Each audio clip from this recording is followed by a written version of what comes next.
I have received a letter from Mahish Bindra seeking to debate under Standing Order 389 the full details of murderer Tony Robertson coming to light in his recent trial. In order for an urgent debate to be held, there must be a particular case of recent occurrence involving ministerial responsibility. There is no ministerial responsibility for the details of Tony Robertson and the crimes of which he has been convicted. Furthermore, the matter is before the courts. Sentencing is scheduled for 6 August. It is important that this House takes account of the constitutional relationship of mutual respect that exists between the legislative and judicial branches of government and the risk of prejudicing a matter awaiting adjudication. The application is therefore declined. Would some honourable member care to move that the House take note of miscellaneous business? Speaker, I so move. The Right Honourable Winston Mr. Speaker, Winston Churchill once said, and I quote him, "I am a child of the House of Commons. I was brought up in my father's house to believe in democracy. Trust the people," that was his message. "I owe my advancement entirely to the House of Commons, whose servant I am," in quotes.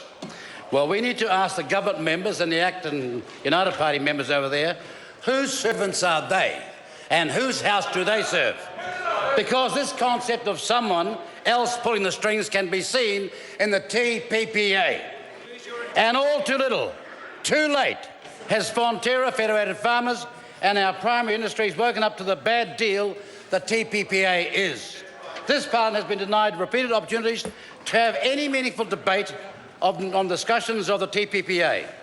If negotiations are indeed in their final stages, my party, New Zealand First, believes it's only proper that Parliament should debate it now, because if you don't, it represents a contempt for this democracy and a contempt for Parliament. That is, we cannot debate the TPA until it's signed, as ruled yesterday, yet after it's signed, no debate can even change one word. That's a contempt for democracy. It's a charade that we're going through here. Only this week the Prime Minister said this, and I quote him, "Give and take it a bit, it depends on the deal and what's negotiated, but from the things I've seen, I am pretty darn confident that on the balance of the benefits, New Zealand is going to do a lot better if they sign the free trade agreement than if they don't," end of quotes. Well, why then is Parliament being kept in the dark until after the deal is signed? If it is good, Mr. Key, tell us about it now. In other words, put up or naff off. Put up or naff off. Trade Minister Grosser has said that for New Zealand, the future of farm-act and dairy tariffs are key issues his team will be discussing. Yet Malcolm Bailey, Fonterra Director and Head of the Dairy Companies Association and a former President of Federated Farmers, is on the farming show this very day saying the TPPA is a bad deal. At last they've woken up. They were not saying that a month ago, and there's nothing so antiseptic as this phrase, "I told you so," or "we told you so," but we darn well did. We darn well did. If Mr. Key wants to do the deal, even if that means sacrificing our dairy industry and farm aid to get it, and remember this, he won't be here. He'll be in Hawaii, which is a state that has the Union Jack on its flag. He doesn't even know that. He doesn't even know that. And Mr. Key has finally admitted that some medicines will cost more under the deal. But it was, he said, quotes, "still in the country's best interests." American drug companies love Farm-Act just as much as the US dairy lobby loves Fonterra. They want it reined in so their profits are not suppressed, and Mr. Key and Mr. Grosser think that's okay. So here are some questions. Will a future government have its ability to restrict land sales, residential or farm, curtailed? Will US defence giant like Rocket Lab, co-owner Lockheed Martin, be able to apply for public taxpayer research money on even terms with Kiwi companies? Third, will the government be able to be sued by corporates if we change our laws in our interests? Mr. Key and his national colleagues have spent years denying certain public suspicions about their negotiations.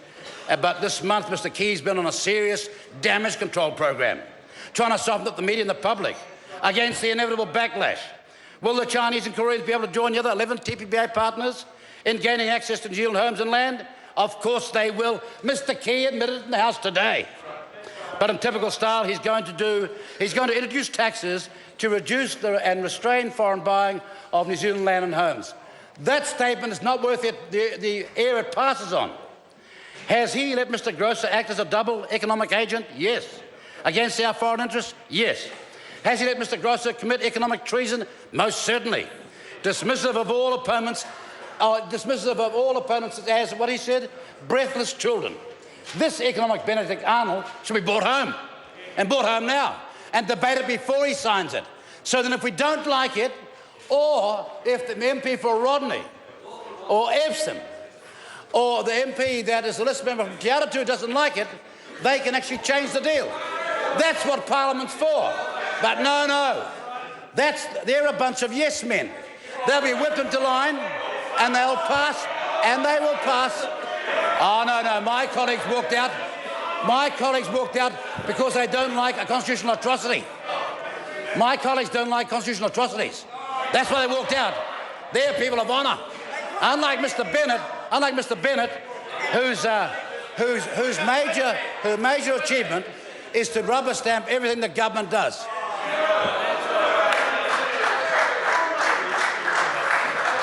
The question is that the motion be agreed to. The Honourable Amy Adams. Mr Speaker,